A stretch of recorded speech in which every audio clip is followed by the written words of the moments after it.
যতদিন মাটির উপরে বাইচা থাকবেন অন্ততপক্ষে এই কথাগুলো স্মরণ রেখে চলার চেষ্টা করবেন।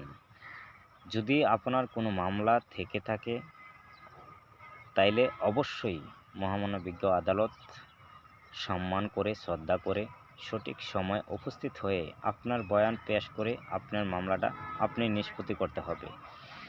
মহামানবিজ্ঞ আদালতে যখন আপনার বয়ান পেশ করবেন তাইলে মহামানবিজ্ঞ আদালত অতি সহজেই বুঝতে পারবে যে ওই অপরাধের সাথে আপনি জড়িত আছেন কি না। যদি মহামানবিজ্ঞ আদালত বুঝতে পারে যে আপনি ওই অপরাধের সাথে জড়িত না, তাইলে আপনার মামলা খালাস দিয়ে দিবে।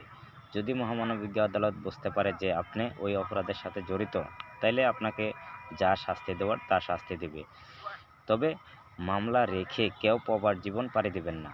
মামলা রেখে প্রবাস জীবন পাড়ি দিবেন, প্রবাস থেকে এসে আপনি মহামানবিজ্ঞ আদালতকে দায়বদ্ধ করবেন, তা হবে না।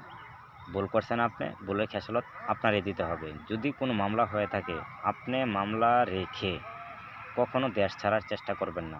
মামলাটা নিষ্পত্তি করবেন, মামলা খালাস করবেন, তারপর দেশ ছাড়বেন।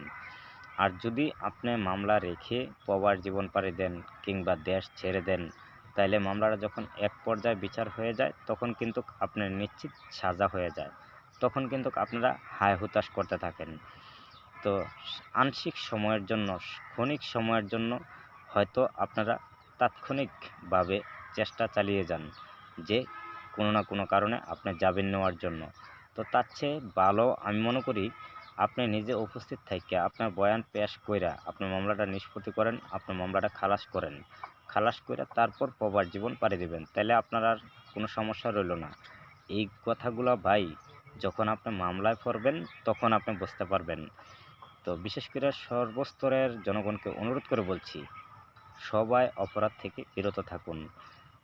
জেনে হোক, অজানা হোক, সত্য হোক কিংবা মিথ্যা হোক, যে কোনো প্রকার যদি মামলা হয়ে থাকে আপনার, তো অবশ্যই আপনাকে অনুরোধ করে বলবো মামলা রেখে দেশ ছাড়বেন না। মামলাটা খালাস করে দেশ ছাড়েন, আপনার জন্য ভালো হবে।